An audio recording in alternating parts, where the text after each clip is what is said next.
Hello and welcome to another episode of Ad Libs by GrabAds. Today we're in Singapore and we have with us here Harish from Singtel. Thank you, JC. I'm very happy to be here. Thank you so much. So nice to have you here. We have a few questions for you that we'd like to pick your brains on. The first one is on AI. So we know that this is the hot topic of the moment. From experiment to engine, CMOs are moving past what if generative AI experiments. The focus is now on practical, scalable integration to drive efficiency and creativity. So my question is, there's a debate that AI will either kill creativity by making everything generic or unblock it by providing new inspiration. Where do you stand on this? And how do you see AI fundamentally changing the creative processes for your team? Okay, I think that's a great question. I think AI, first of all, is a game changer. In the creative realm, what took us maybe months now can happen in a very short span from maybe 2 weeks to even a month. It's helping teams, not just with the brands, with the agencies, with everyone, right? Conceptualize really quickly and bring that to life really quickly. So we have adopted AI in a big way in all of our campaigns. We have kind of made it the first or the go-to start point and use that and bring that creativity to life. But I must say, AI on its own is not going to go anywhere without the minds behind it. So the creativity, the direction, the stewardship is really important. And we find that having that good creative vision, somebody to guide the AI is so important, making sure you have a really good product again.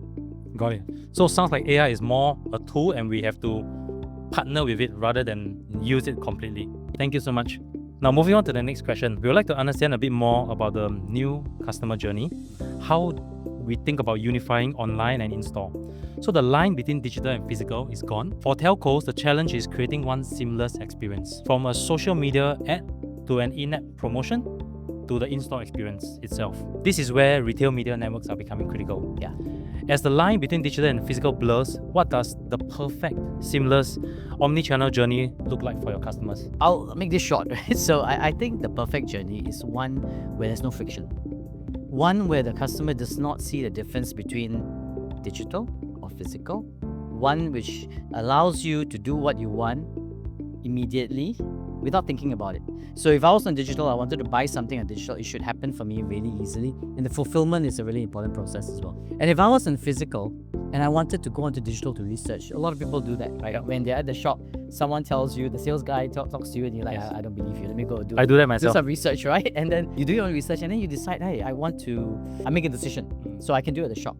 But obviously the human element there is very important to make the experience wonderful. And a lot of us have been in a situation where we don't want to buy something, but it is that sales person, how genuine that person is, how he makes you feel comfortable, which actually helps you make a decision. Got it. Yeah. That's very insightful. Now, third question is on how we can provide value and prove value in a tough economy. With tight budgets, the C-suite is demanding more accountability.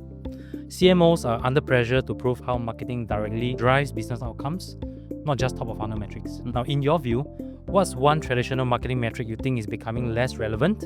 And what's the new metric you're paying more attention to yourself? Let me answer that question first with what people want, or at least management wants.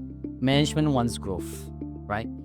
And with that, certain metrics like awareness, engagement are being, I wouldn't say less important, but being seen as vanity metrics. So I feel there's no one answer. I feel that with the current way of looking at things, you can't focus on one metric. You gotta look at it in totality, the whole journey, and make them work together. Attribution is one way, seeing how awareness can lead to engagement and conversion. That's very important. But also when you do that, I think the way we have to do things has to evolve. Don't just think about doing a awareness-driven campaign or just something which is super tactical. I think what's important is seeing how you can hack the funnel. Can your awareness piece lead straight to conversion? Can your conversion piece help build the brand as well? Yeah. I think that's what should be important. And then the metrics, I think it's about working it together. Thank you so much for your time. Thank you. Those are really great insights and you have given us a lot to think about. And for everyone behind your screens, till next time, see you.